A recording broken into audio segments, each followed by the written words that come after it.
Ascott's also going to take Edward back into the past so he can learn for himself a lot about different historic times, and in particular, they wanted him to have his own first-hand knowledge about religions, about Jesus Christ in different historic periods, so it would be his own knowledge. You know, when you hear information from someone else, that's just information. It's not your truth.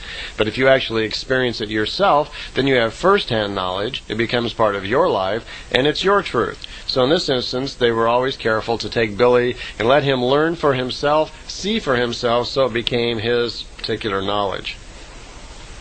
Well, they've been in the ship talking for a long time, and nightfall comes, and they decide to go for a walk. They're actually walking hand in hand. Billy's 19 at this time and obviously very taken with this woman. You can understand why. And they're walking. There's a dim moon out that dim light out that night. It's very pretty out. They go for a walk and they're just chatting and talking. And suddenly Ascott pulls Edward's hand and kind of stops him. And this fellow jumps up at them with a gun. And he's an elderly fellow, probably in his late 50s or 60s, something like that. And he's pointing a gun at them. Well, they immediately calm him down. Apparently they've stumbled onto someone's campfire here, and they calm the fellow down, and he finds out that they're not bad guys, and they didn't come to jump him in the middle of the night or anything. His name turns out to be Jitchi, and that he is from Russia, and he used to be a Russian diplomat or ambassador of some type, and he had taken to the road.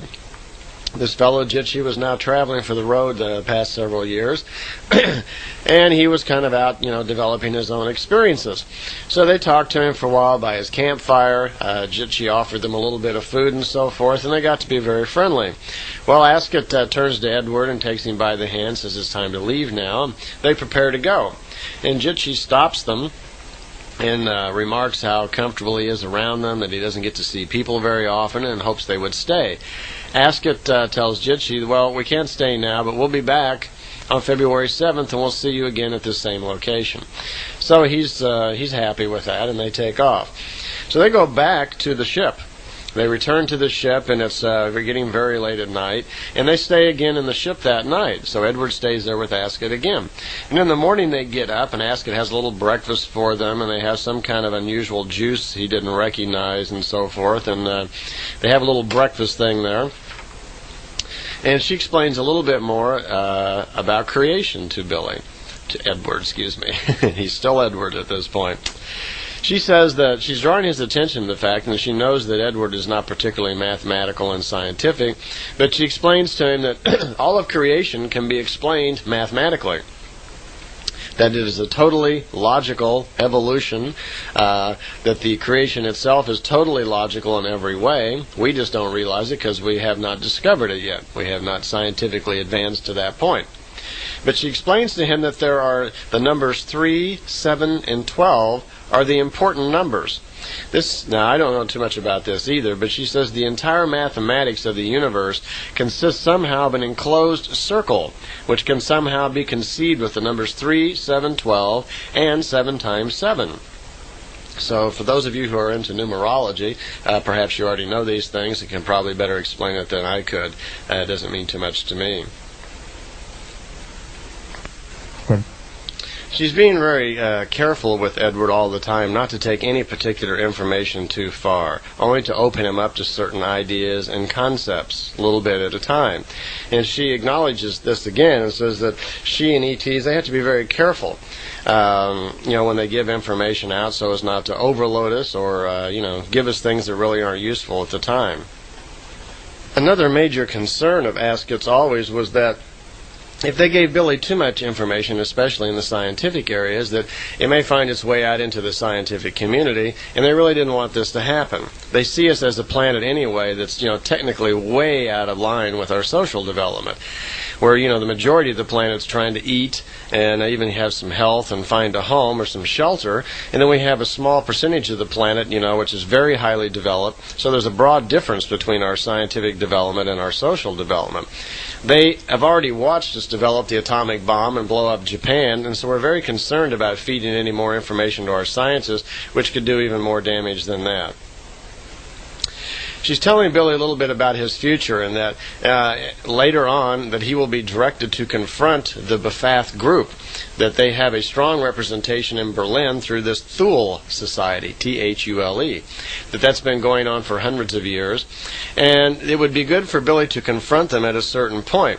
When that happens, she warns him that his life will come in danger, that the life that he's about to lead, his mission in life as this prophet, bringing truth and so forth to the world, does bring a lot of danger along with it. After he confronts these Befath people, she says his life will be in danger, and it's about that time period anyway that it'll be necessary, for Billy to disappear for about a decade.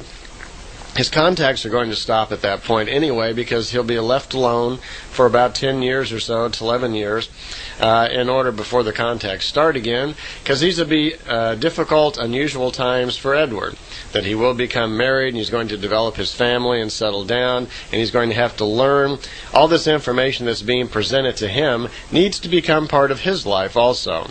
He needs to learn it and make it part of himself, have cognition of it, as they say, so it becomes part of him. In other words, what they're doing is they're educating young Edward, and now they're allowing him to spiritually grow through the use of this information to facilitate his role, his mission later in life, and that his contacts would start again in the first part of the year 1975. Well, Ascot tells Edward it's time to leave now. They're still in Jordan.